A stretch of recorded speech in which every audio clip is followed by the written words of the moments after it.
Hello बच्चों, आज के इस वीडियो में मैं आपके सामने लाया हूं नीट 2011 का एक बहुत ही अच्छा क्वेश्चन। इसमें देखिए क्या पूछा गया था। अच्छा, इसको जानने से पहले एक कॉन्सेप्ट समझ लीजिए आप लोग।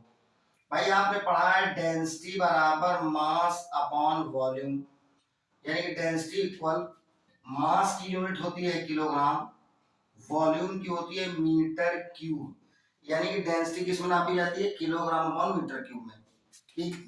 अब सवाल पढ़िए, the density of material in CGS system of unit, यानी कि सीजीएस सिस्टम में जो किसी मटेरियल की जो डेंसिटी है उसकी वैल्यू आपको दे रखी है 4 ग्राम अपॉन सेंटीमीटर क्यूब, यानी कि यहाँ जो किलोग्राम है उस किलोग्राम की जगह दे रखा है ग्राम और मीटर क्यूब की जगह दे रखा है सेंटीमीटर क्यूब।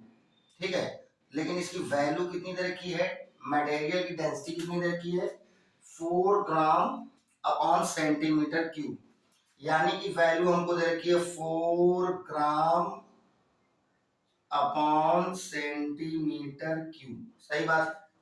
फिर कह रहा है कि in a system of unit in which unit of length, यानी कि एक सिस्टम ऑफ यूनिट है जिसमें लेंथ की जो यूनिट है, यानी कि लेंथ को जिसमें नापा गया है वो 10 सेंटीमीटर है। क्या है, 10 centimetre. And unit of mass is 100 ग्राम, यानी कि किसी सिस्टम ऑफ यूनिट में मास की जो वैल्यू है वो 100 ग्राम है और लेंथ की जो वैल्यू है वो 10 सेंटीमीटर है। तो जिस तरह से यहाँ न्यूमेरिकल वैल्यू 4 आई है, तो जब हम लेंथ को 100 सेंटीमीटर नहीं 10 सेंटीमीटर, लेंथ को 10 सेंटीमीटर और मास को 100 ग्राम मीजर करेंगे, तो अब बताइए कि वहां पर न्यूमेरिकल वैल्यू क्या होगी। नहीं समझ पाए। मतलब जहां ये सेंटीमीटर लिखा है, देखो यहाँ अपॉन ध्यान देना, ये सेंटीमीटर दे रखा है, यहाँ पर वैल्यू को आपको करना है 10 सेंटीमीटर और यहाँ क्यूब है तो यहाँ क्यूब करना है। यहाँ पर केवल ग्राम लिखा हुआ है, यहाँ पर देखो ना केवल ग्राम लिखा हुआ है, तो कह रहा है ग्राम की जगह कितना आपको लिखना है, 100 ग्राम। चलो ठीक है, 100 ग्राम लिखना है। बोलो, तो आपसे कह रहा है कि इसकी न्यूमेरिकल वैल्यू क्या होगी, यानी कि न्यूमेरिकल वैल्यू को हम n2 मान ले रहे हैं, हमको ये वैल्यू निकालनी है। मतलब ये पहली न्यूमेरिकल वैल्यू है 4। सुनो, ये 4 क्या है, n1 है, यानी कि पहली न्यूमेरिकल वैल्यू।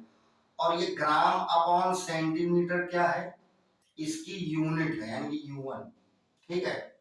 अच्छा, न्यूमेरिकल वैल्यू n2 निकालनी है और यूनिट आपको ये तैयार है, कितनी, 100 ग्राम अपॉन 10 सेंटीमीटर का होल क्यूब। सुनो, आपने एक फार्मूला पढ़ा है, क्या फार्मूला पढ़ा है, n1 u1 equal n2 u2। हाँ है ना, n1 की वैल्यू कितनी है 4 इंटू u1 की वैल्यू बच्चों कितनी है, ग्राम अपॉन सेंटीमीटर क्यूब बराबर n2 की वैल्यू हमको निकालनी है इंटू u2।